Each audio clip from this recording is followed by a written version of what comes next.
Yun, sana nandito si ate. Magbabayad na kami ng utang. Ano kaya ito? Ay, ito.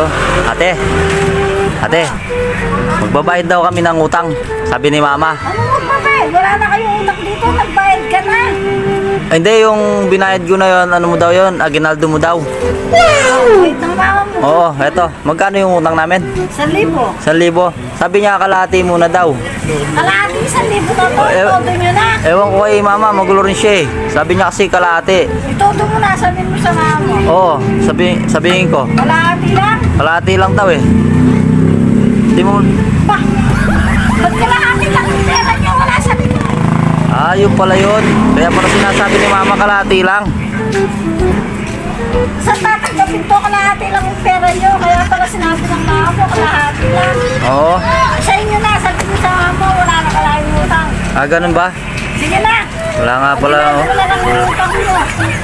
O sige ate, sabihin ko ah. Sabi mo sa mama mo, kahit saan sabihin mo sa utang. Ano yan? Oo, sige. Sige ate. Ang gulo ni mama. Kalahati. Kalahati yung pera. At least wala nang utang.